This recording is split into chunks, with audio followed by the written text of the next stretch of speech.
Hey there, listener. Welcome to the Deep Share Podcast. I'm your host, Andy Rouse, and for the last couple of decades, I've slowly been opening my eyes to a very different world than the one I grew up hearing about. And the more conversations I have with interesting people, the more mystifying this world becomes. So without further ado, let's get deep. We've got science to celebrate! Demons bliss now! After what, baby? Come on! There is rebellion in the wind. It will be crushed. Everything I've said is true. It's real. Dinosaur fossils? God put those here to test our faith. A damn lie. I saw them with my own eye. Did IQs just drop sharply while I was away? We did illusions, man! None of it is true! I'm not insane. This is mass madness, you maniacs! In God's name, you people are the real thing! We are the illusion!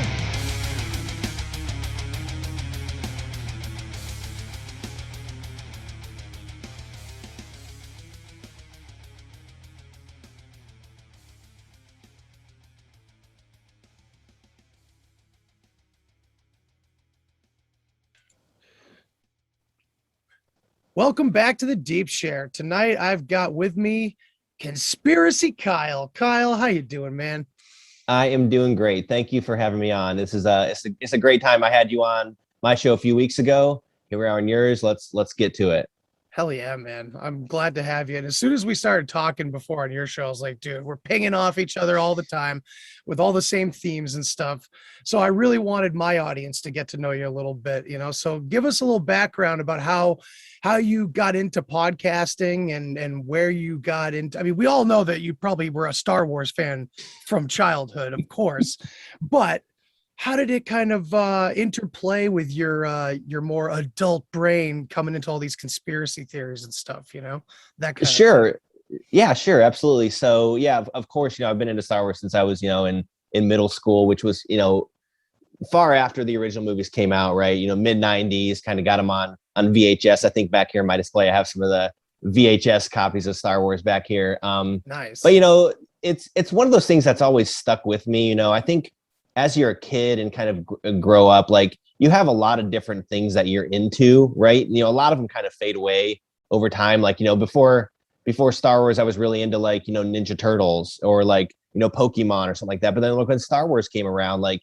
just something about it just grabbed me. And, and we've talked before about, the whole Joseph Campbell aspect, the hero's journey, like there's stuff that's so instantly recognizable to you when you see Star Wars, even though you've never seen it before, about just this journey that a hero goes on in trials and tribulations he faces and this and that. So from a kid, that was always something really great. And then, when I was a teenager, the prequel movies came out, right? So I actually, got to go opening day to all those prequel movies, as a teenager, which was really cool. And, a lot of people kind of talk shit about it at the time, and you kind of, I kind of got into that a little bit too, a little bit of that prequel hate, what have you. But, I really enjoyed the movies. And then, I would say late 2019, I started really, I don't even know what really spawned it. I just started looking into other types of conspiracies and things like that and started listening to podcasts and watching videos and this and that, and really getting my mind wrapped around the fact that a lot of stuff that I've learned in the past is probably false. And a lot of the things they told me were false are true. So it kind of flips things on its head, and it's a hard, and I think a lot of people have these kind of stories. It's a hard realization when you come to that, especially like deep-seated things you've always believed your whole life. Like one big thing for me was, I grew up in a very, very conservative, Christian religious background and family, and in my mind, Christianity and religion was always inexplicably mixed with Republicans, right? Or being a conservative, right? So whoever that candidate is, that's the person you support. You go to the voting booth, you click down that right side and you're done. You did your civic duty, and hopefully the bad guys didn't win and your good guys won, right? So that's the mentality you have. And then come to realize, well, I used to think George W. Bush was a great guy, terrible dude, terrible family, helped the Nazis, 9/11, all that kind of stuff, terrible things, secret societies, Yale, all that kind of stuff. I'm like, holy crap. And that was a hard pill to swallow. That that one specifically was like, man, I was grown. I grew up that I was supposed to trust this guy. He was the president. We love him. He's Republican. It was like, no, that was all a show, and that was all a facade. And then after I kind of had that realization from a political aspect, I kind of started thinking about Star Wars and specifically the prequels. And I'm thinking like, holy crap, a lot of the stuff that happens in our world about, manufactured events meant to cause certain reactions and problem, reaction, solution. Mm-hmm. That stuff that happens in our world, George Lucas was talking about this in Star Wars, just in a different way. But when I saw those movies as a teenager, it's like, hey, lightsabers, space battles. Yeah, this is great fun. I think I posted a meme about this. It was like, me as a kid loving all the space battles, and then like me as a kid realizing understanding the politics. Yeah, understanding the politics, and it's like, oh my god, like this is it's so deep. And so it's kind of like, if you think about like those Pixar movies that kind of can hit you on a different level, right? Like kids can watch like a Disney Pixar movie and just kind of get a base level, but adults, they kind of hide some like really inappropriate humor and stuff in there that you're like, whoa, okay, I get that, but my kid's not. So that's kind of how I felt. And then that mid 2020, I'm like, you know what? I think there's some meat on the bones here where I can start trying to join and kind of create some parallels between Star Wars and, events in our world, and from a variety of conspiracies, because, for me, I always learn best when I'm given, metaphors and examples and things like real life examples of how things work and how things relate. So if I can give a scene or, a concept from Star Wars and then kind of dive that into a conspiracy, I feel like that kind of helps guide some people from, a base level understanding of the conspiracies to kind of understanding it in kind of a, entertainment type fashion, and then saying, hey, well, that's very similar to what's going on here. Like, hey, Palpatine had all these people help him out, and then he killed him off in the end. Well, that's the same as what Hitler's SS did to the brown shirts before World War II that were causing all the chaos. So like, there's a lot of really great parallels in there, and it makes it, I don't know if fun is necessarily the right word, but it makes it, palatable. Palatable. I think probably that's a better term, because some of this stuff isn't really like fun when you're talking about like, mass murders and conspiracies and stuff that have affected millions of people's lives, and it's not making it into a fun way. It's making it, like you said, a palatable way for people to get from step A, B, C to the next step. So and I've been doing it for the past year or so, and I'm really loving doing it.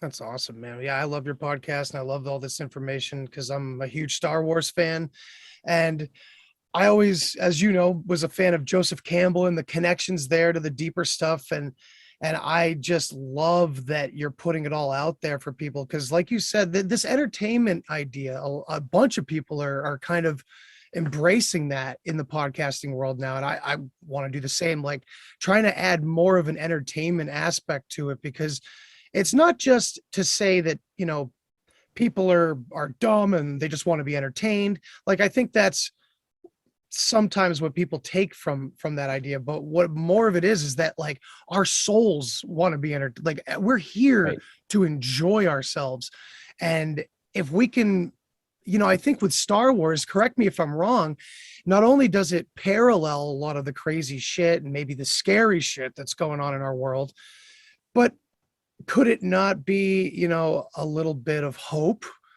I mean, looking at the outcome of the first movie and the third, well, should I say the fourth episode, the sixth, it seems like not just Star Wars, but the good guys seem to overcome in all of these supposed predictive programming movies and everything.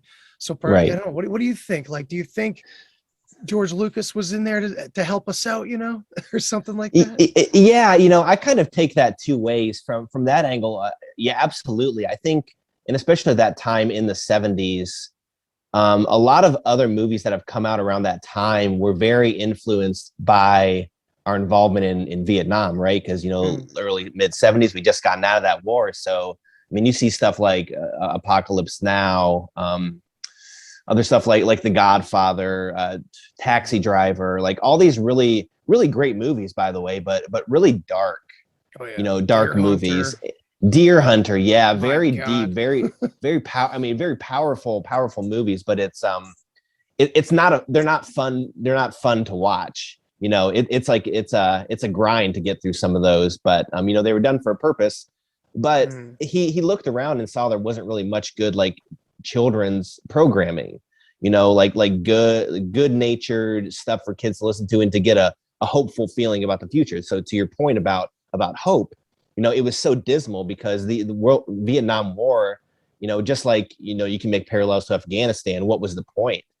You know, in the end, I think a lot of people got so disillusioned with that, and you saw that reflective in the media of the time. So he wanted to come out with something very, very new, but also very familiar, and have a great message of hope. So so on the one side, I will say yes, he wanted to show that evil can be defeated in a certain way. Now, the counter to that, I will say, is that, and you kind of look back through history when you talk about the concept of like rebellions and things to that effect, you know, which is effectively what's happening in Star Wars. It's, you know, a small faction rebelling against the government. And, you know, there's been some great, you know, memes of like, you know, Luke Skywalker was radicalized and blew up the government's, you know, space station, right? Like those videos on YouTube. Did you see those years back where it was like, oh, those were awesome. There was like a bunch of stormtroopers like, dude, I heard it was an inside job. Like, it's crazy shit.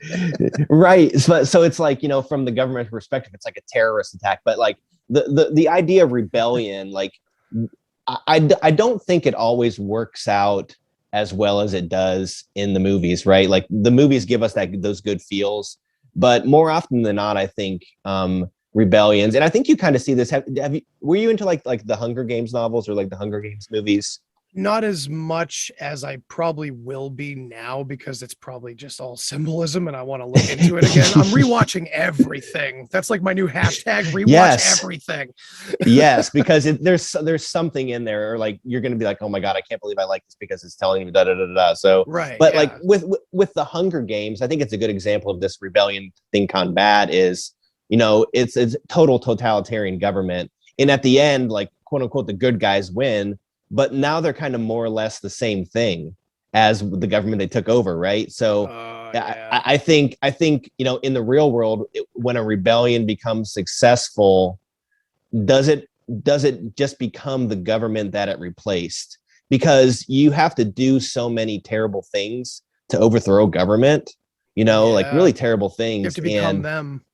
Right. You see some good glimpses of that in that Rogue One movie that came out a few years ago, which, you know, essentially kind of a prequel to A New Hope, where there was this rebel spy and he was, you know, getting information from informants and this and that. And like this rebel informant flat out killed a guy that was helping them because he had to get away, you know, and it's like, you know, you have to do all these terrible things. So in the end, do you become that thing that you're taking away? So I can kind of see it. I can kind of see it both ways. I prefer to look at it the first way, that an idea for hope that good things do happen in the end. And I also even look at it right now. I think there's good things happening now. It's just, you know, where are you? What are you looking at? Where your focus is? You know, great quote from Qui-Gon Jinn. You know, this is a great quote. I actually just read through some of the prequel novels the other day. He says, you know, your focus determines your reality. So if you're constantly focused on, the COVID, the vaccine, all this stuff, you know, you will just wake up every day with dread, you know, about the world. And I'll be honest, like I've gotten caught into that the past few weeks. And, you know, and I had noticed, and you made a great post the other day, like, you're like, I don't really want to talk about some of this stuff on the podcast or this stuff, just because like it is what it is. You know, why mire yourself any more in it than you need to be? Sure. And there's other things to focus on. So. Well, I would say, and just to clarify for the listeners too, like when I said that I absolutely don't want to talk about COVID and the vaccine, what I more meant was headline chasing. Like, shit, we complain about the media all the time, and no offense to any of our brethren and sisters out there podcasting at all, because we're all covering a lot of this shit. I get it. So just like a collective exhaustive is what I'm doing here, is just like, let's stop doing what they want us to do. Like, we see the walls kind of closing in here. We see this happening. We see it getting worse over there, blah, blah, blah, blah, blah.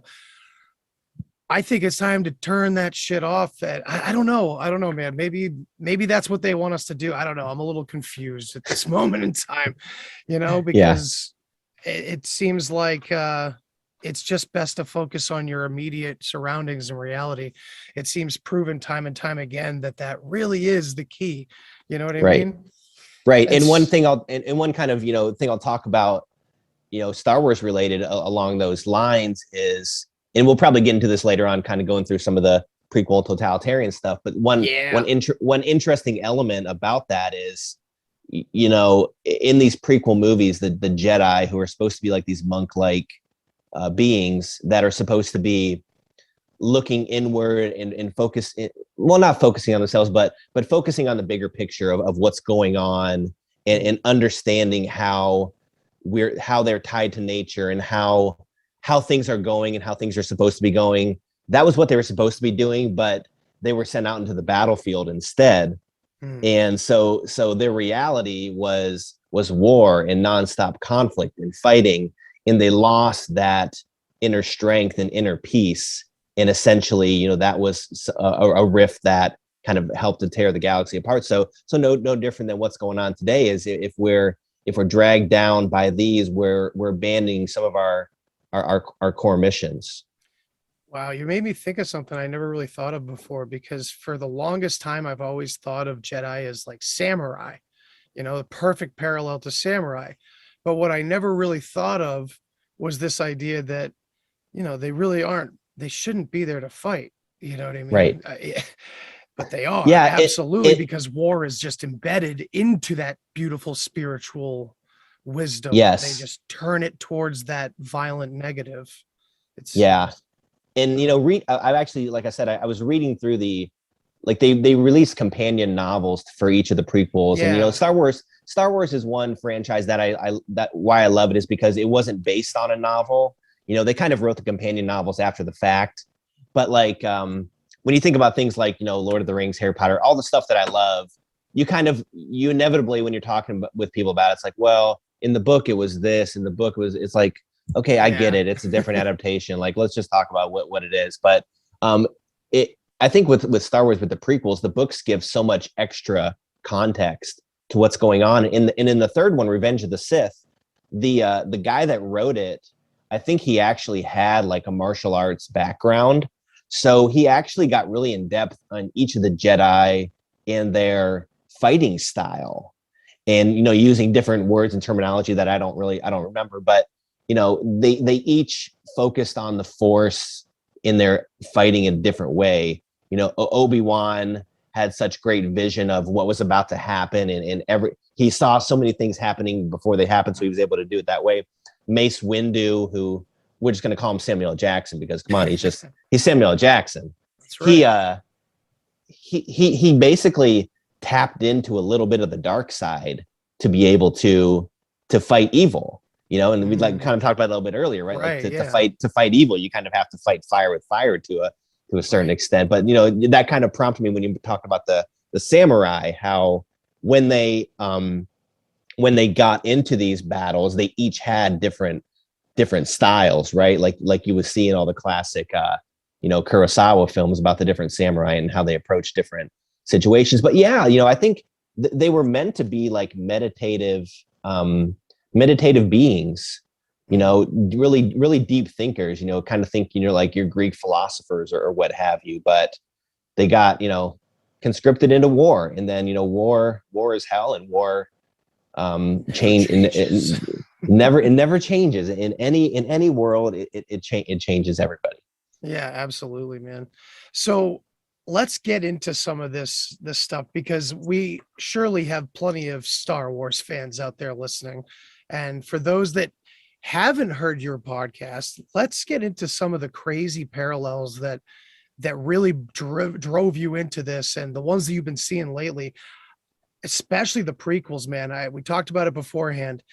Everything you've shown me through, whatever you've posted, whatever you've told me directly about the prequels has just blown my mind, because it's so spot on to like, and it's just ironic too that a lot of us took those movies for granted and we Yes. didn't like them and we made fun of them and we rejected them. And now it's like, ooh, maybe those are the ones we should be #rewatching. Right. Yeah. My new conspiracy I've been thinking about, and it's not something that's provable or I can find validation of this, but it's just maybe my own headcanon at this point. But I'm just calling it the prequel conspiracy itself about the movies, because when you say Star Wars prequels, what's the first thing do you think people say? Oh man, Anakin sucked, or It's either Pod the acting was terrible, or Jar Jar Binks. Jar Jar Binks. That's right. Right. Jar Jar Binks. That's what people inevitably link with the prequels. And I think that was almost done intentionally, because I think, when after these movies came out, I think, the powers that be looked at it and said, like, holy shit, Lucas is kind of giving away the game plan of how do you take a government from a peaceful, loving republic to a totalitarian society. Mhm. And, that's kind of what I want to talk about a little bit here, because that's what the prequels do, is it shows how you get from point A to point Z, how that happens. And it's a very gradual process. And Lucas lays it out in Star Wars. So I think a lot of people don't grasp onto that. But I think a lot of people, maybe bigwigs, didn't like, whoa, hold on a second. We need to find a way to divert the attention away from that story. And, can we provide some criticism of it or something to get people looking over here, So like, that's why you hear a lot of, the acting is terrible, which I will fundamentally agree with. The acting is pretty bad, but it was directed by George Lucas. He didn't do a great job directing. He's a visionary guy. He's really not a hands-on guy, in my opinion. I would agree. So they said, well, let's talk about Jar Jar Binks and all this silly stuff and how it's not like the original trilogy and in this and that. So I think a lot of the criticism of it is just a misdirect of the fact that there's too much truth. He was way over the target with what he was talking about here. So I guess kind of the conspiracy I'll talk about is like I just said, how you get, and it encompasses so many mini conspiracies within it that you see play out in our world. So really the entire premise of the prequel trilogy is how Anakin Skywalker became Darth Vader and how Palpatine became the Emperor of the universe. He starts out as a senator in this galactic republic, and meanwhile, and I won't get into every little specific here about all the different conflicts, but what he needs to do is what all leaders want to do, is to consolidate more and more power into themselves. And there's many different tactics and many different ways to do that. And the biggest one is the whole Hegelian dialectic, the problem, reaction, solution, which you see all the time in our world. You can talk about 9/11, you can talk about COVID, you can see how a lot of problems are manufactured to elicit a reaction, which will come to a final solution, which has already been predetermined by them, right? It's like Yoda, it's in reverse. That's beautiful. They have the solution already figured out. They have to kind of get there. So wow, yeah, Gulf of Tonkin incident, exactly, Gulf of Tonkin incident, right? Like a fictitious event that got us into World War. Vietnam War. Even I don't know how many people have talked about this or not, but I think even Pearl Harbor, you can kind of put in that same category as well. I don't. Yeah, we moved at least, that's what we know as the public. Yeah, like we moved our troops as close to Japan as possible on American soil, and then the Japanese attack. It was kind of like poking a hornet's nest, in my opinion. That what were those troops sacrificed? Because if not for that, we wouldn't have gotten into World War II. So, why I'm saying this is because in the first movie, The Phantom Menace, there's a trade dispute between this big business and the government, because the government is saying, hey, we're going to tax you more. And guess what? Businesses don't like to be taxed. We don't like to be taxed. It sucks. Why are you taxing us? Can't you just print more galactic money? I mean, I'm sure I don't know about the Galactic Federal Reserve, but I'm sure it's probably similar to what we have here. You can, don't you think the Jedi could just, create money, right? Yeah, I'm sure you'd there's think. some alchemy involved with that or something. But anyways, so there's this trade dispute between this big business called the Trade Federation and the Republic, who's the government of the time. And in response to that, the Trade Federation says, well, we're gonna do a complete blockade of this one planet. We're not gonna let anything in and out, until our demands are met, and our demands are to get rid of this new tax law. And the government doesn't budge. So they say, okay, you know what? Now we're going to invade this planet. Okay, we're invading this planet, and it's a peaceful planet too, which is kind of what you see happen. And actually, now that I'm talking about this, I think this kind of ties a little bit into Australia, if you think about it. So what happens is this Trade Federation invades this planet of Naboo, which is a peaceful, somewhat peaceful, and they mention in the novels that they have no weapons. They're mostly a peaceful society. Oh, okay, so there's Australia. Right. So there's kind of Australia for you. And this is kind of the tip of it, right? Is things start at this planet. Things in Australia are starting to happen. They're testing out different control mechanisms down there. We don't have to get into all those. I think, like you said, we all know all those headlines. We've all seen all of them. Yeah. So they do a blockade of this planet. They invade this planet, and conveniently enough, the senator of this planet is Palpatine, who we know becomes the emperor. So very, very convenient that happened, and also very convenient that he has an alter ego, like his evil Batman or whatever you want to call him, named Darth Sidious. So as Darth Sidious, his alter ego, he's controlling that Trade Federation to make all these maneuvers. So there's another parallel to our world there, where you think about some of the big banks of the world, how during World War II and probably every war throughout history, they kind of finance both sides of the conflict. And they obviously, make money off of government contracting for machinery and all that kind of stuff, and all the people that run the world. They make killings off of war. Like, it doesn't matter for them. It doesn't matter who wins. It's all about just the profiteering of the war machine. Right. So he's manipulating both sides of this conflict. And conveniently, he's the senator, and he then convinces people to say, you know what? I don't think that our current leader, the chancellor, is doing enough to stop this conflict. I think we need to vote for a stronger leader, right? So you can kind of see where it's going. And then he convinces people to vote for him, and at the end of the first movie, he's basically the president of the galaxy, So he manipulated a simple trade dispute, right? And you see that in the opening crawl at the beginning of episode 1. It says there's been a tax. That's right. There's been a dispute of taxation of trade routes, and like as a kid, I was like, "What the hell is this?" Yeah, I thought I was watching Star Wars. You're like, why am I getting involved in politics and economics in this? What, I really? Yeah, exactly. But then, as an adult, I'm like, it makes a lot of sense. It was all, and it could have been any number of things. But it just was something that sparked that fire and sparked a conflict. So you see at the end of another parallel real quick. It just made me think, did you ever watch House of Cards?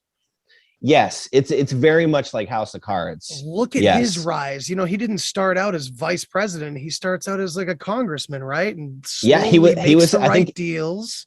I think he was a senator. I think he was a senator, dude. Yeah, I think so. There you go, two senators on their way up, and committing evil deeds along the way, and I think they made the mention in House of Cards interviews and stuff that like they based a lot of that stuff on real politics, which I'm 100% guaranteed that's the case. So continue. Yeah, go ahead. So you get to the next movie, and really each of these 3 prequel movies, they each have this problem, reaction, solution, problem, reaction, solution, problem, reaction, solution. So we talked about the first one. The second one it gets a little convoluted, but they find out that this Trade Federation has really been partnering with like hundreds of planets trying to secede from the government. So this republic they have doesn't really have a military. I mean, they have the Jedi, but they really don't have a force to fight against any incoming threats. So there's your problem, right? You have a seceding party, the reaction in the Galactic Senate, they said, well, guess what? I think we need to build an army. Interesting. We need to build an army. And then they conveniently come across this clone army, or these people that create clone armies, and excuse me. And some of that gets a little convoluted, but at the end of the day, so the reaction is that we need to create an army. We need to create an army. But the problem is that the Senate can't decide on, the proper way to do that, or to properly vet that through, or, decide that that's the right course of action. So again, Palpatine says, listen, I need more. If I had more executive powers, I could just push this thing through. So, and here you go. Let's talk about Jar Jar Binks. Jar Jar Binks in the Senate makes a motion that says, Darth Jar Jar, he says, hey, we need to grant him emergency powers. Sure enough, they grant him emergency powers. He creates the army, and then several years of war, just war, go until the next movie. It's like a 3-year gap between the second and third movie. So it's called the Clone Wars. If anybody's watched the Clone Wars animated series, if anybody's into Star Wars and hasn't watched the Clone Wars animated series, I definitely highly recommend that. It does a lot heavy. It's heavy, it's lighthearted. There's a lot of really good stuff in there. I would say, for people that like Star Wars and maybe don't necessarily like the prequels, I think it does a lot to really flesh out that period of time and make it make a little bit more sense. So you see this, right? Like, and just like House of Cards, in the end of the first of House of Cards series, he goes from senator to vice president, and then in the second series, he goes from vice president to president. So you see in Star Wars, he becomes this supreme chancellor. Second movie, he still is that, but now he has more emergency powers, and he tells everybody that, listen, I have these emergency powers, but I promise that once this conflict is over, I'm going to set those aside. Right? he's like so familiar. I mean, you're reading this and you're seeing it on screen. You're like, you got to be kidding. As an adult, you're like, you got to be kidding me. And he specifically says that. He's like, I promise I will lay these down when the crisis is abated. But as we know, with politics and governments in our world, they will keep creating more and more crises to continue to stay in power. Yeah. It's just the rule of thumb. That's what you do. That's why, you see, oh, there's a new COVID variant. There's this and this and this and new rules, and it's never gonna end, because they found out that it was a good control mechanism. So they're basically workshopping it and changing it a little bit. So, anyways, same kind of thing in our world. They just want to consolidate more and more power, and he's doing a great job. And the other thing, good parallel to our world, is that he says that he's taking these emergency powers and creating the army for everybody's benefit. Of course. And yeah, I can't help but notice the parallel of what kind of army he's building and the theme behind that, this, artificial intelligence. It's such an undertone in Star Wars, because it's so far in the future, kind of, but not whatever, a long time ago. Right. But it's not really talked about at all. The machinery, the tech, right? It's just there constantly in the background. You know what I mean? So interesting. It's just part of life. Yeah, it's just part of life. People work alongside robots, this and that, and hey, is that the predictive programming for our future, right? Where robots are somewhat human, just like we are. I think we're already kind of with that now, with smartphones and technology and robotic implants and robotic surgeries, and I think we're already on our way there with that kind Dynamics, of stuff. Dude, holy crap. Yeah, talk about nightmares right there. Yeah. I want to think like some people have thought that those are just like CGI. I want to think that, but some of them are. And that's the thing. Now they're putting them out. They're like, this one's not CGI. And you can tell it's like a 2-minute demonstration where you're like, oh God, like that's still creepy. Yeah. Terminator's here. No good. Oh God. Ugh. I remember watching iRobot and just having like nightmares. I'm like, I hate this. I hate this idea. Talk about, quick side note about, psyops and predictive program, in Star Wars, think about R2D2, right? Everybody loves R2D2, they get out of so many messes and so many problems, and he saves the day so many times. They That's would have all true. died if they didn't have this robot. Yeah, So you're right. there's kind of a little thing That's there you can true. kind of go down as well. So So we many get things. we get to the third movie, Revenge of the Sith, which I think is a really great film. And if there are people out there who like it, or even if you don't, I definitely recommend reading the novel that goes along with it, because it gets a lot more into Anakin Skywalker's head as he's going through this movie, because that's the one thing you can never get in movies, is that internal monologue, that internal dialogue, right? That's why I think that's why a lot of Stephen King novels never end up working out well as movies and stuff, because there's so much going on in characters' heads and thoughts and talking and fighting back and forth with themselves. And it's a really great like perspective. just Anakin's internal dialogue this whole time is like he knows how great he is, but nobody is willing to accept that. And every conversation he has with the Jedi, there's like an internal monologue where he's basically like, I could kill all of you guys right now. I'm that powerful, but you don't necessarily, that doesn't come across in the dialogue or the delivery and stuff, but it makes a lot of sense that those things are happening, going on. So, well, I mean, looking back at Revenge of the Sith specifically, I would say that was the one that I kind of always held on to a little bit among the three, when I didn't really care for any of the prequels, but now I'm going to go back and watch them big time. But yeah, Revenge of the Sith always seemed a little bit more, there was more heart put into that one. Yeah. There was more, I mean, maybe it was just the nature of that part of the saga. There's just so much heart at the end of it, Oh yeah. And one thing I'll talk about real quickly about the ending of it. And I think one of the most integral parts about Star Wars to me is the music, because in any scene, like the John Williams soundtrack, it's basically in my opinion, it's a character in the movie, because it'd be a fundamentally different, like there's a lot of YouTube videos where like, watch this Star Wars scene just with no music, and you get no feeling from it, but when you add in this cinematic, these strings, these violins and stuff, it adds an element that is amazing. And, at the very end of the movie, and we'll go back to the beginning, kind of talk about a little bit, but the end of the movie, when Anakin Skywalker is fighting against Obi-Wan, his mentor, the music that's playing, if this were a Marvel movie, you would just hear like some thematic, like action adventure type music. But what you hear is like a, almost like an opera, like a chorus singing. Yeah. So it's more in line with like a Greek tragedy / opera than an action adventure scene, because it's not supposed to be fun. It's supposed to be like, oh my God, this is the tipping point of the galaxy. This is where everything has gone wrong. This is where this kid, who everyone has said was supposed to fix everything, has finally gone evil, and he's about to ruin the universe and everybody's lives. Happens. Yeah, in the music, so like it's called Battle of Heroes, if anybody wants to check it out. It's a really amazing piece, because it's you feel like the gravity of the situation within the music itself. So yeah, this movie is just, it's more and more Palpatine gaining more and more power, and all throughout this, he's manipulating Anakin a little bit more and more. He with his dark side abilities, he knows what he's afraid of, and he's afraid of his wife dying.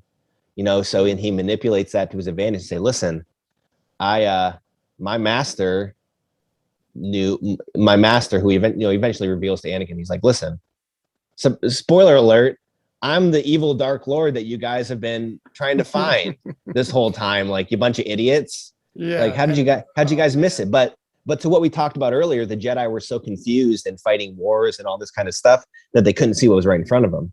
So he tells Anakin, he's like, listen, I can help save your wife from death. Join me in this and that. And Anakin's like, well, I don't know. At the same time, and you see this a lot in the novel, the Jedi are starting to realize that they don't necessarily realize that Palpatine is the one pulling the strings, but they think that he is involved in some way, shape, or form. So the Jedi are actually plotting to overthrow the government. So they're kind of planning with some senators to, confront Palpatine and basically tell him, like, listen, you just need to step down. So what happens, and another really great parallel, we can just call it the January 6th event Oh no, of I Star Wars. was just gonna ask you, like, do they call them? Do they call the Jedi domestic terrorists? What happens, and they go into a lot more detail in the novel, but so Anakin ends up going and telling all the Jedi, like, listen, Palpatine is evil. He's the Dark Lord of the Sith. He's been running this whole thing. And they said, listen, Anakin, you stay here. We're going to go confront him. So the Jedi bust into his office. And how it goes through it in the novel is that Palpatine turns on like a video recording of the Jedi storming into his office, right? And he's just basically saying like, hey, what are you guys doing here? They're like, no, we know we're taking over this and that. And, then there's some garbled noises and he shuts the video off. And so what happens? He gets evidence of the Jedi starting wanting to take over, at least just from a clip, right? Just like think of YouTube clips or anything. You can cut and splice any clip to give whatever point you can get across whatever point you want. Right. Like a lot of videos that you notice about, whether it's police brutality or this and that or a fight or something. There's probably some stuff you didn't see before or after that would have given you a completely different context of it, but it's edited in a certain way to evoke a reaction from you. So he records his video, shuts it off, and subsequently wipes out all these Jedi, with the exception of one. And then Anakin comes in and kills Samuel L. Jackson.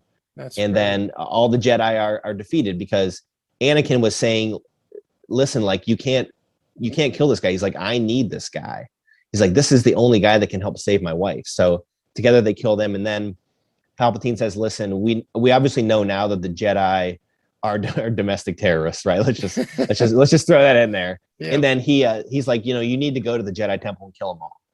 It's like, whoa, this escalated pretty quickly. So he goes and does that. Palpatine goes to the Senate and says, listen, I just got attacked by the Jedi. The Jedi want to take over. They're now enemies of the state.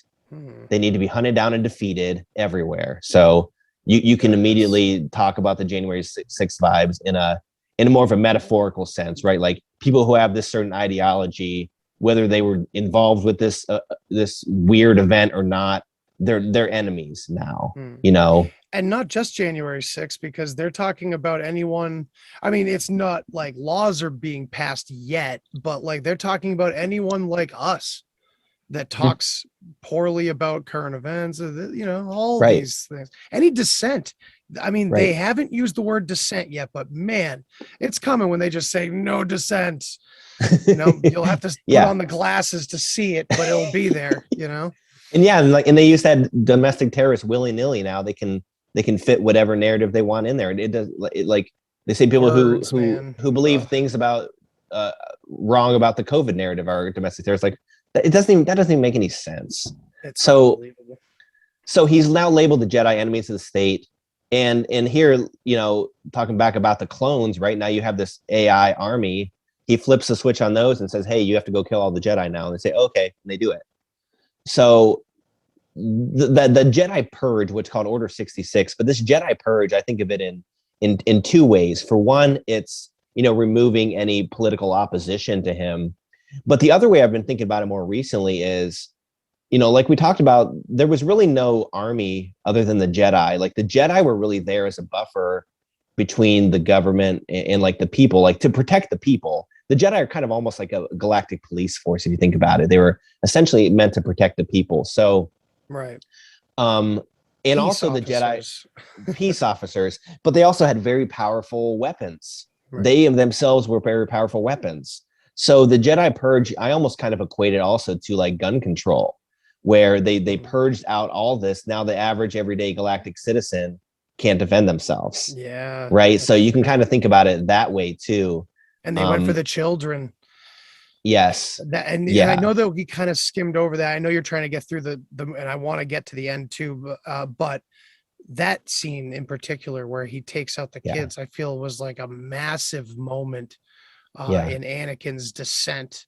It was, I don't know what we could compare it to necessarily, in literature perhaps, but I bet there is something in Joseph Campbell, something like that, where like that ultimate moment of, because I feel like that was the one act that sent him over the edge. Would you say that? Would you say that? I would say, yeah, I think that was a huge turning point. And it's a moment like that basically made him shed his Anakin Skywalker persona and fully fall into this Darth Vader, right? Because when he's Darth Vader, he's not the person who did those evil deeds, right? You know, he was somebody else. And you know, in so much symbolism at the end when he goes into that suit, that he's now in this suit of armor, but it's also like a suit of like shame. Yeah, You know, it's a mask. It's an ego. Yeah, and just the idea of like the dual personality is even before he has that suit on, he is called Darth Vader. The Emperor has already dubbed him Darth Vader. So think about like the Friday the 13th movies. You know, Jason didn't have that hockey mask till like the fourth movie, but he was still Jason. So he was Darth Vader without that mask. So yeah, that scene in particular, very very symbolic about, you know, killing the Jedi threat, but also killing the future. Yeah, that's what I was thinking. Like that's kind of a parallel, wouldn't you say? Where like they try to indoctrinate us at a very young age and all that. Right, either indoctrinate you or just straight off kill you because of who you were, who your parents were, things like that. You know, even going back to like biblical times, you know, the king when Jesus was born said, "Listen, go to the city and kill every baby boy you see, because any of these could be a potential prophet or savior or Messiah." And I think that even in Game of Thrones, a very similar thing too. If you've watched it or people out there have watched it, right? Was it Caster's kid? Yeah. Well, when Joffrey, the bastard little kid, took over, he found out that his dad was, you know, whoring out with all these whores, and so that's right. Yeah. He said, go to all the whorehouses and kill every baby, because that could be a potential threat to my rule. So the hashtag rewatch everything. Exactly. I'm telling you, like, I want to do like a full. I kind of had this idea last year so I have Conspiracy in the Force. I want to do like a Conspiracy in the North with Game of Thrones. My God. So I'm just dreading rewatching it all. But like, hey, like you said, I can feed you some. Maybe I'll rewatch it with you, and I'll feed you some stuff, dude. Holy shit. Let's do it. So I think like the death of innocence, and like you said, it's through brainwashing and propaganda and all that stuff that we see in our world now, which is so sad and terrifying. But that's how, just look at Nazi Germany, you know, the Hitler Youth.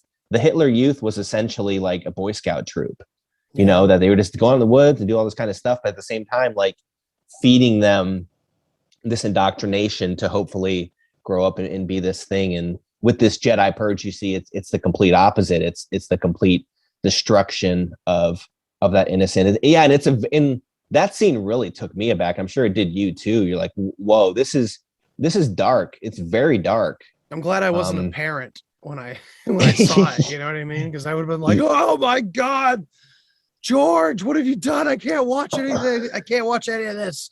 Right. Like Stephen King, I felt that way when I saw Dr. Sleep in the theater. I was just like, because if anyone doesn't know, not to go down that rabbit hole, but there's some dark shit in that movie. I'm sure he's got some skeletons in his closet from what I've heard. Yeah, for sure. So yeah, that part was terrifying. So Palpatine at this point, he says that, and once again, for everybody's benefit and safety, he says, you know, because of threats like this, we can no longer operate as a republic. He says, we need to now reform the government into an empire, which is ruled by one single sovereign for life. And when you think about it like that, like, why would people cheer for that? But he's I think what they realized, what the people were brainwashed to think, was that he was the one providing the safety. And in the novel, he keeps chanting, he says, like, peace, safety, security, peace, safety, security. Right. Just like this, like, manipulative mind build back of better. people. Build right. back better. And then I think one of the greatest prequel quotes is, you know, Queen Amidala, who's Anakin's wife, is watching this event unfold as he's basically just becoming a dictator at that point, and everybody's cheering. And she's saying, this is how liberty dies, with thunderous applause. Wow, and that's quote. So evident in our world. I think so many people, without going down the whole COVID, all that kind of stuff, rabbit hole, there's so many people who are happy to, send people into unvaccinated camps, or to tell people they can't participate in society because they didn't do this or didn't do that. They don't realize that at the end of the day, that kind of thinking, that mentality is going to come back and bite them. And we'll get into some useful idiot stuff here at the end too. Yeah, definitely. Because it's not even them it's not their thoughts. They're thinking other people's thoughts. It's terrible. Right. It's, I'm reading a really good book right now about, how these totalitarian regimes, how these communistic regimes get to power. And it's getting this, it's called the theory of collectivism, right? Like you said, they're not their own original thoughts. They're, as a collective, as a hive mind, they're all programmed to think the same thing. Just like look at all these bots you see on Twitter and stuff, just parroting the same things over and over. They don't necessarily believe it, but it's things they've been told or things they've heard.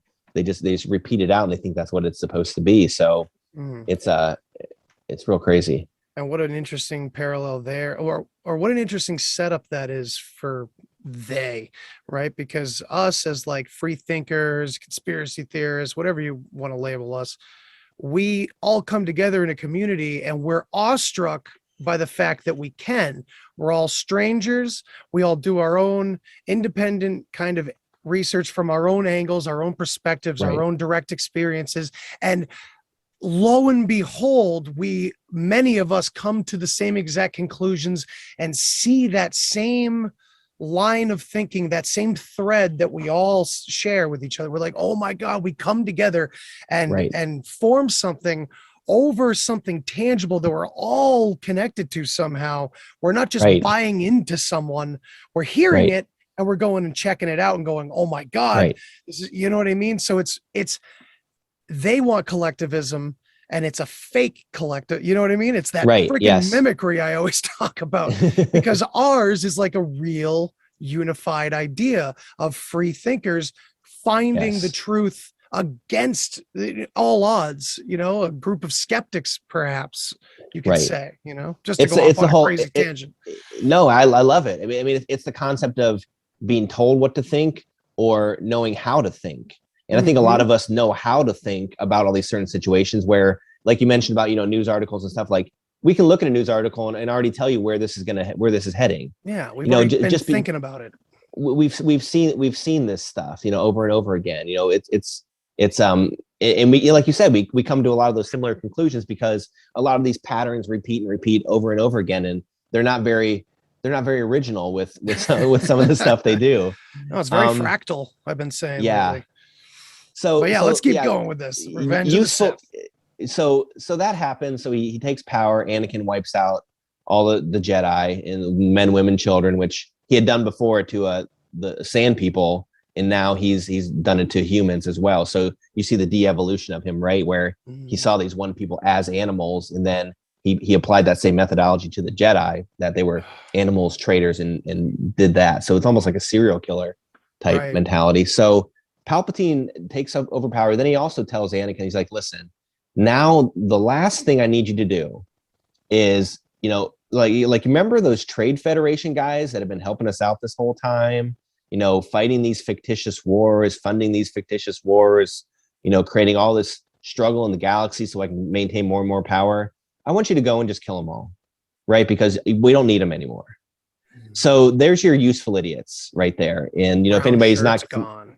Brown shirt's gone. If anybody's not familiar with the concept of, useful idiots, go check out Yuri Bezmenov, the Russian KGB defector, did a lot of great interviews and seminars and stuff in the 80s about how this worked. Is that, in Soviet Russia, they would have all these, and in that, it was like a liberal or what have you, the people who were for the communist government, who were talking about it publicly and, all in favor of it.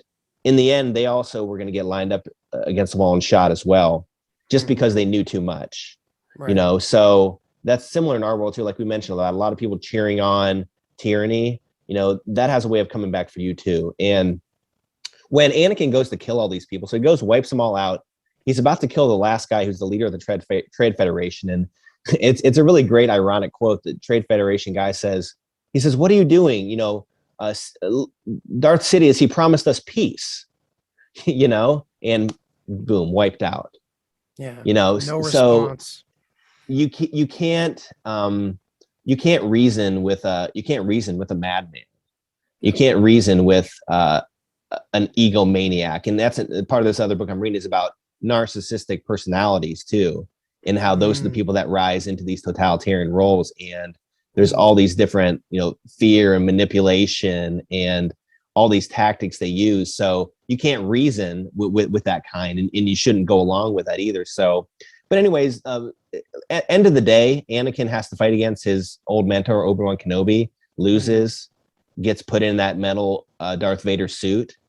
And at the end of the day, he finds out that his wife died anyways. Yeah. So the whole reason that he joined this cause with Palpatine was to find out the secret of unlocking life and death, to help save his wife. Palpatine had no intention of ever showing that to him or working on that with him. I think he was working on that for himself for the whole time. And, you can talk about what happened in the sequel trilogy, which is very convoluted, but he found a way to come back, so it was something that was important it was important to him and him only. He didn't want to share that with anybody else. So no, it's a great thing to use. It's a great thing to use. So he used that manipulation of it's like using like hope, or like, hey, if you, I'll give you a reward if you do this, and then like the goalposts keep moving, right? And you can never, and you never get there. And worse, he tells Vader that, hey, dude, you were the one that killed your own wife. So he puts this manipulation on him at the end of the day. And the Darth Vader was no bigger of a useful idiot. Well, he's about the same useful idiot as all those people that he just killed. He just doesn't realize it. And we think Darth Vader is cool, and he's a great like the character design, everything. It's awesome. And he's a great character. But at the end of the day, he's a pawn. He's a useful idiot, and he realizes it at the very, very end of his life, and makes a change for the better. But that's essentially what he is. He's a tool. Yeah, I would say his, like, as an archetype, the most important part of his whole character is within the last 3 minutes of his entire storyline. You know what I mean? That's what does Loki call it? Like, and I don't know, like grand purpose or something like that. Yeah. So it's pretty crazy when you think about that. But I think at the end of the day, the story of Star Wars, there's all these. So that's how the totalitarian government happens. But I think at the end of the day, what I take away from Star Wars is, at least the original trilogy, is that like you mentioned earlier, it's a story of hope, and I think it's a story of love as well. Because if it were not for Luke Skywalker willing to sacrifice himself, and die in by the hands of the Emperor, Vader may have never turned back. And it shows that there's still a shred of humanity left in anybody, no matter how terrible people you think some people are. There's always hope.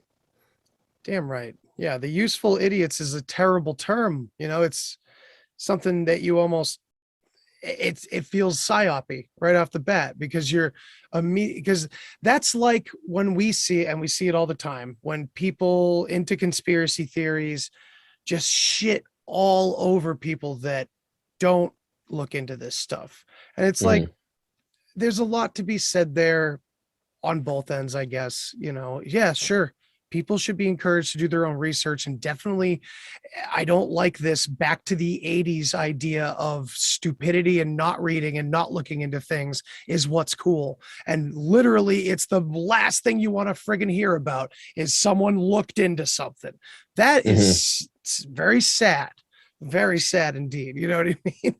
Right. I don't know what kind of direction we're heading there, but hopefully, the stuff that we're putting out can inspire people to just look into things. I mean, how many Star Wars fans out there are looking at this stuff, or hearing us talk and go, oh my God, what is this? Like, I didn't see any of this before. The parallels are pretty pretty impressive. I was just thinking of one when you were talking about this idea that the whole cause that Anakin got into, right?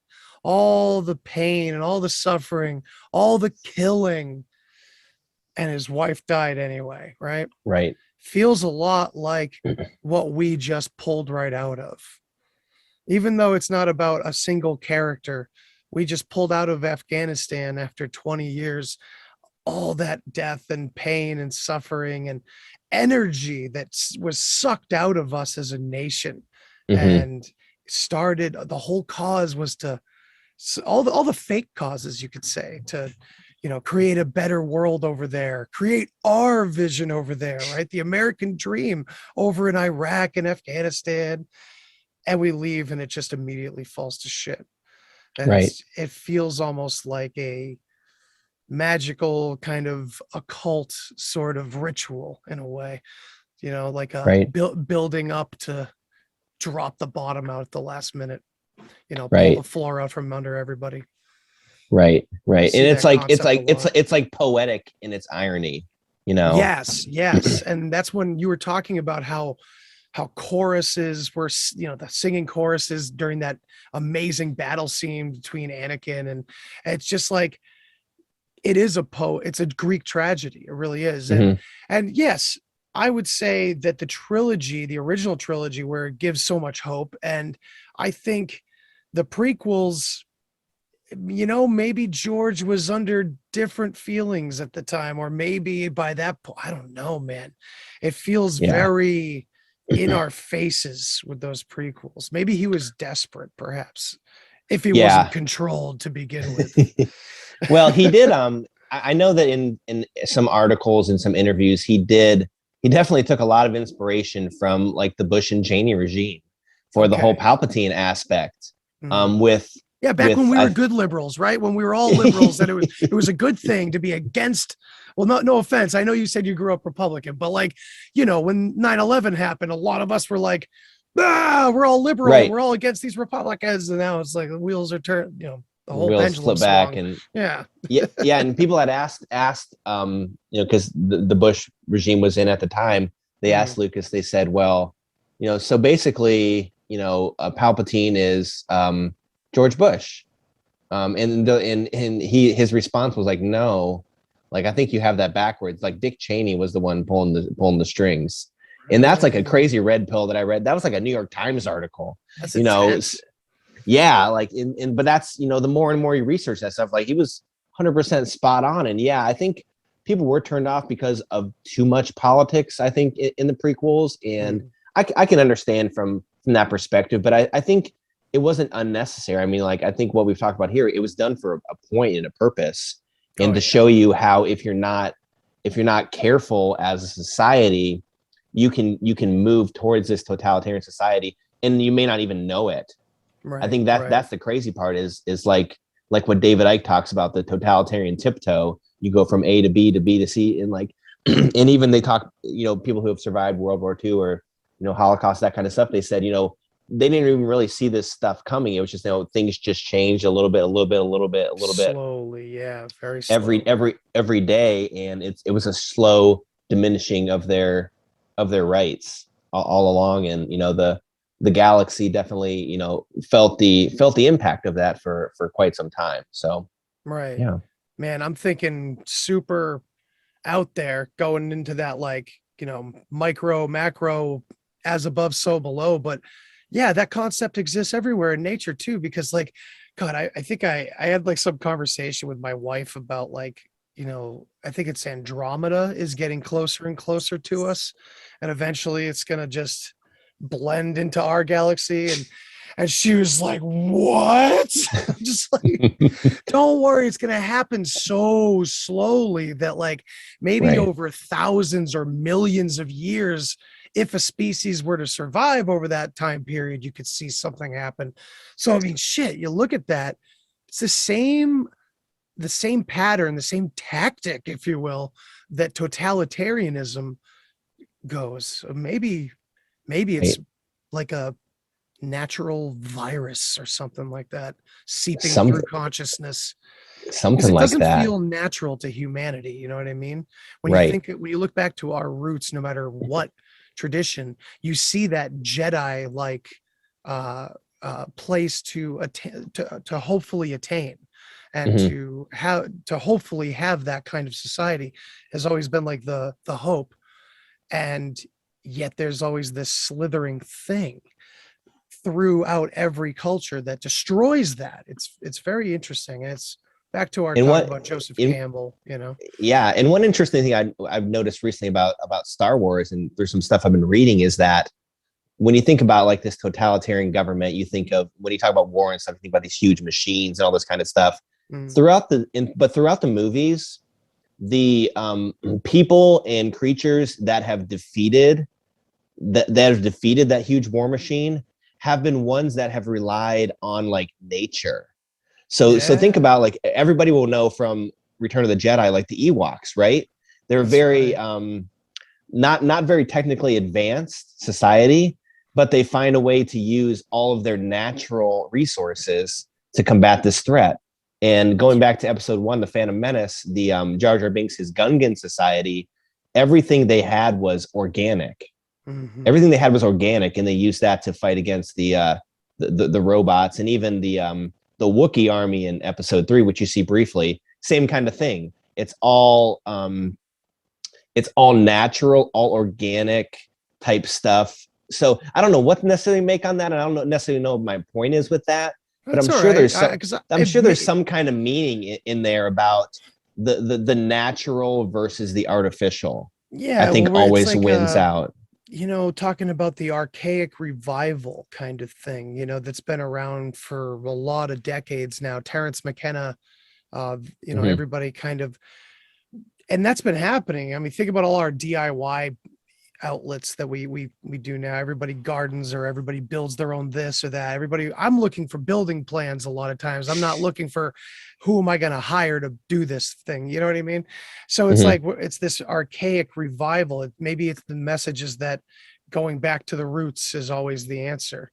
And that's what we Right. see everywhere, right? Even in the you know, you could relate the Jedi to that more Eastern mystical idea about centering yourself and going back to the one and all that. Yeah. It's all kind of tied in there on the philosophical level and everything. Yeah, But well, we'll have to do an episode in the future on like the Force. I'm trying to yeah. really dive into this. I mean, it's such a complicated thing, Is it and I written don't a lot even. about in the books? Yeah, a lot in that Revenge of the Sith about how some of the personal experiences. But then I started reading this other book called the Star Wars Heresies, which it talks about a lot of the symbolism and stuff in Mhm. the prequel trilogy specifically, and it dives into a lot of stuff about the Force. And I need to read through it again, because it's one of those things that there's a lot of different viewpoints on it. You Mhm. know, one side will say that the Force is essentially referring to like a one world religion that, you know, people have. So Hmm. or it's kind of like an occult type thing, because it's not a god, it's just kind of a spectrum that, like, you can pull it this way, you can pull it that way to your will. You don't have to be good or bad, you can use good and bad to manipulate this to its will. And then the whole thing about the midichlorians and how everything is connected and stuff. And I think there's some really good and deep stuff in there, but I'll be honest, Yeah. I haven't figured it out yet. When I do, you're the first person I want to talk to about that, because Hell yeah, it's a man. great concept. I would love to do. And you know, honestly, like even before I found your podcast, for years I've always kind of referred to the just say like the state of enlightenment or the psychedelic revelation or however people get to that point, near death experience. There's that point, that place, that thing, whatever.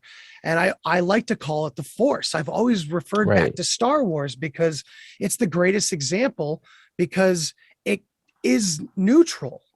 It's Right. just the way things are, and it's all about you and who you are and how you're focused on the way Mhm. things are. And Right. it's just it's beautiful. It's kind of So like yeah, I would you love to think do about it that. like think about it like a gun, right? Like you can use a gun to kill somebody, or Mhm. you can use a gun to defend your house. You Right. know, Or hammer. whoever's wielding that weapon can bend it in whichever way. It's yeah, you're right. It's not good or bad. Just like I think events that people go through in their life, events that you go through, as long as you didn't specifically cause something to be terrible, like events you go through are not good or bad. I would say they're neutral. It's your reaction to those that is a positive or negative. Do you know what I mean? Yeah, and it's really unfortunate because that's the absolute hardest lesson, in my opinion, for people to learn. And with all due respect to people that have a hard time with that concept, because, you know, losing a family member, losing someone, losing a child, it destroys you, you know? Yeah. And because of that, I think personal experience can absolutely, and I think everyone can agree that personal experience can blind you from objective truth on some level. When you're having that kind of conversation, they may be reluctant to hear it, you know what I mean? But unfortunately, you know, they say, well, you know, how can people living on the streets just see things that way, you know, or how can this? And unfortunately, that it's kind of the whole trick of the game. It almost seems like if there is some sort of cosmic trickery going on at all, it does kind of feel that way sometimes, where like, yeah, once you figure it out, you got to figure it out. You know, there's no easy way. The only way is through. Yep. So we have covered a lot, and I know we kind of wanted to get into a little bit more. I don't want to keep you too long, but I just wanted to ask, how's everything going job wise and everything? Because I know you were getting worried. Things were getting a little stressful there with some, you know, mandates going on with your career. And I know that that's on a lot of people's minds out there. And I tend to see you keeping a very positive light out there for your listeners and everybody. So what's going on, man? How you doing? Sure. And yeah, and I think it's good to talk about these. It's good because like you said, a lot of people are going through these similar types of issues in one way, shape, or form, and it affects either you or somebody you know or something. I mean, so I work in, you know, kind of the finance back office, you know, in the corporate world, but I work in healthcare. So obviously now where I work, they're saying the COVID vaccine's mandatory as of a certain date. So I put forth a religious exemption, which, you know, everything I'm not giving too much away of that, because I want to make sure that I have closure on if that worked or didn't work. But, you know, I basically had, now I'm back. I basically, you know, said things that I believed about certain things that I believe are in the vaccines and whatnot. So next week, I'm actually supposed to get my determination on if they've accepted my exemption or not. So getting a little anxious about it. But at the same time, I feel like you said, like about having a positive attitude about things. I think if you are and, you know, some people can call this BS or whatever, but like the law of attraction or what have you. But I think if you have a positive outlook about things, I think positive things will happen. And that positive thing that happens could be maybe me just getting another job, you know? Yeah, I mean, you were just saying before, right? I mean, everything that happens to us, you know, it's not necessarily good or bad. It's how you react and how you use it. Right. And the other way is that they could just say, okay, you're good to go, and it is what it is. So I'm very hopeful. I've heard some good things from other people in Ohio who have gotten religious exemptions go through. So I'm hopeful from that aspect. I mean, but you know, it's a mental mind F right now. I'm going through all these different talk about, you know, House of Cards earlier and all these machinations that he did to do things. I'm like, you know, I could do this or that, or try to put pressure on this or that. Like, I don't know. I don't know what the right thing to do is. So I'll find out next week. You know, and the silly part about it is, you know, I work mostly remote. So like, what's the point? Oh my God. You know, that's the thing that drives me crazy the most, is like, what's the point? You know, it's your mentality that might infect us. So that's what we're really worried about. Yeah. And, you know, like I've worked with this company. I've been at this company for a decade now, you know, so it's to the point where, do I need to if it's not approved, something, do I need to put pressure on people in the company to say, listen, like I deserve to stay around because of what I've done? I don't know. I don't know what the right approach to do is, but you know, I'm hopeful that it's going to go through and I'll be able to continue on in this company because I really like what I do. I really love the people I work with. And honestly, the people I work with don't really care about it. My boss straight up told me, she's like, I don't care if you get it or not. You know, I mean, she's gotten the vaccine, but she's not the kind of person who's going to pit me against her because she did this and I did this. You know, she sees some of the kind of silly stuff about it. And, you know, I explained some of it to her, but, you know, you don't want to go full Alex Jones on people, you know, in the office setting, right? Like, you know, they're putting reptilian DNA in us and all this. And, you know, but I've told her, like, you know, documents. Like, right. I got the documents about the reptilian blood they're putting in. But I told her, you know, like they've rushed this out in record time. I'm hesitant to that. I'm hesitant for how they manufactured it, how they've tested it, some of the things they've done, some of the things they've used in the process of doing that.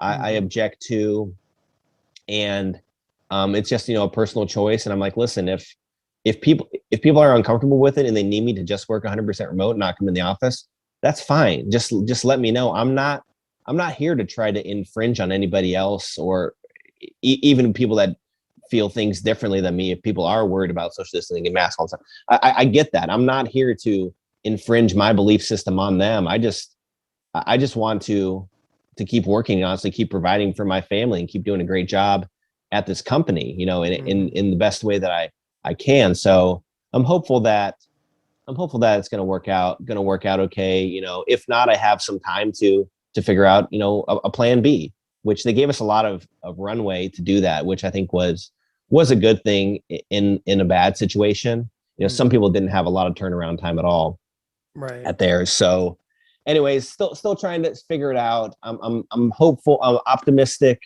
but you know, I'll be honest, like before I had that conversation with my boss last week, like I was waking up like with dread, like every day, and kind of what you talked about earlier about, you know, all the headlines and this and that. And it was really starting to eat at me. Just every day I was waking up with just like the sense of dread, like, and everything's terrible. But, you know, once I had that conversation with my boss and kind of just talked about a little bit about stuff, I felt a little bit more at ease, I think, you know. So I will say to anybody out there, you know, find people that you can talk to about this kind of stuff. I mean, it's not everybody is on the same page with it, but I think most people are pretty reasonable and can have conversations about these things. So don't bottle all this stuff up. Reach out to people, reach out to family, friends that are willing to accept that kind of stuff, because the worst thing you can do is hold on to this kind of stuff and make a bigger thing out of it than it may be in the end. So, but yeah, thanks for asking. I hope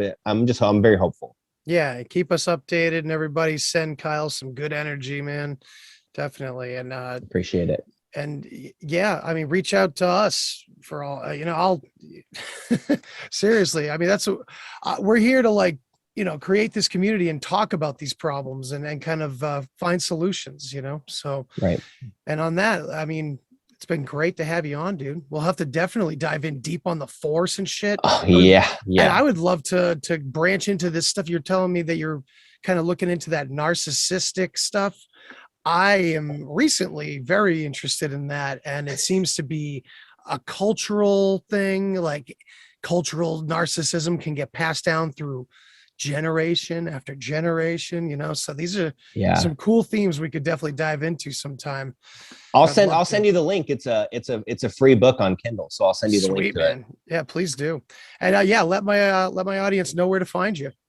Sure, absolutely. Yeah, Andy, thanks a lot. This has been incredible. I always love getting together and chatting about this stuff. And big shout out to the Union of the Unwanted guys. If it weren't for that, I don't know that we would have connected on stuff. That's right. So so my name's Konspiracy Kyle. You can find my podcast called Conspiracy in the Force on any podcasting platform.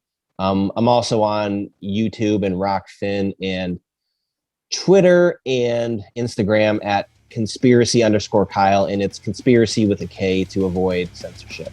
There you go. So it's worked out so far. Awesome, man. Well, we'll be in touch soon. We'll definitely get into some cool shit. Awesome. Thank you so much.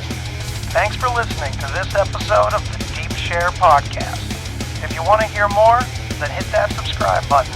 Follow me on all the social places. And remember, think for yourself, but don't always believe what you think. Till next time.